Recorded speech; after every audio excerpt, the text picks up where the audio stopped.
Let's talk about how you can start developing a little bit of lag in the golf swing. Everybody wants that nice pro style impact position with these hands slightly in front of this club head versus getting a little bit scoopy, hands getting behind, throwing a bunch of extra loft onto this golf club.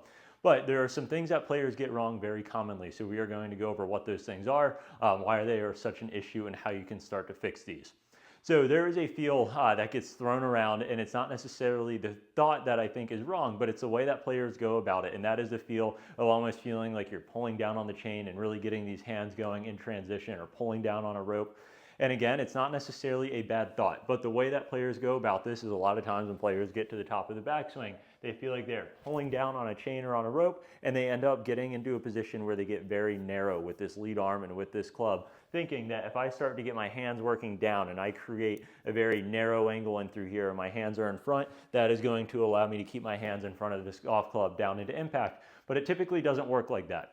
So the big issue here is, like I mentioned, if you start yanking down, this angle is going to get very narrow, and these wrists are going to start to overly hinge. You can see my thumbs are kind of hinging over towards my face here.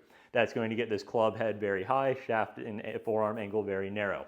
The other issue is typically as I start to add too much of a hinging motion on this down the line view, is as I start to do that, you are going to see that this lead wrist is going to start to cup. If we're going to get technical with these movements, if you ever come across the terms, hinging is going to be radial deviation. My thumb bones are coming up towards the my thumbs are coming up towards the radius bone in my forearm.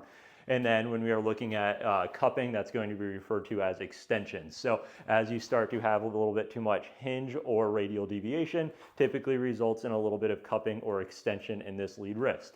So what is this going to do? If I start to pull down and narrow on the down the line view, and I start to cup this lead wrist, that is going to twist this club face into an open position.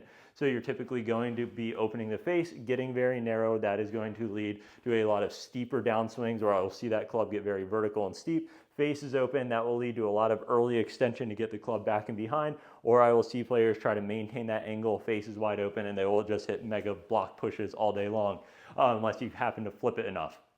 So to try to counteract that move, as players get this club very high, like I mentioned, some will early extend. Another one that I will typically see is from this position.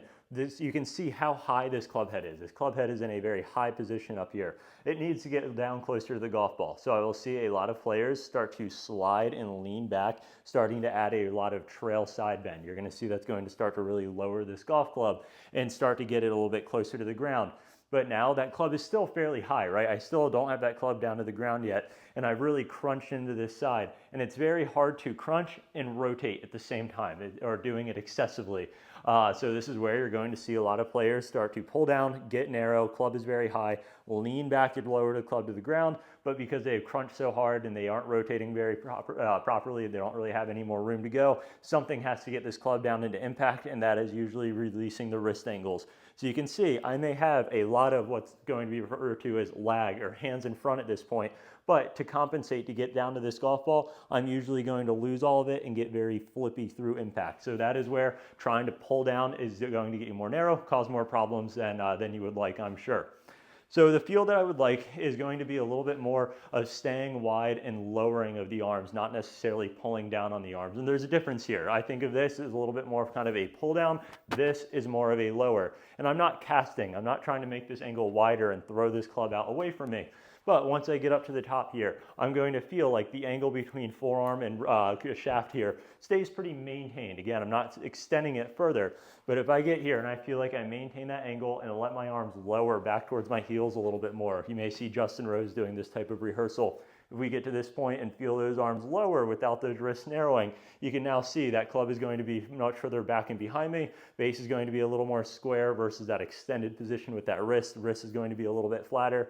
And you'll notice that the club is going to be much lower. By the time I get to about waist high, you can see that club is much further away from me versus getting in this position where I now have to lean back and throw this club down to the ball to reach it. If I'm a little bit wider, have these arms lowering a little bit more, club is further away from this position, it is going to be very easy to maintain my posture, focus on rotating, and now as I go my way down into impact, where are those hands? They're more in front of this golf club. So do not try to cheat lag by just ripping these hands down and in front. It's probably going to cause more issues, and it's not really going to help you that much. Try to feel like you're maintaining the angle, staying a little wider. That should make it a little bit easier for you to rotate and ultimately let you keep those hands in front on the way down into impact. Also, as we head into the 2025 season, if you are looking for new apparel, golf bags, head covers, travel bags, Stitch Golf has you covered. Their shirts are extremely lightweight, tons of stretch to them, perfect as things start to get a little warmer. Use code BryceCope20 at checkout, and that is going to take 20% off for you site-wide year-round.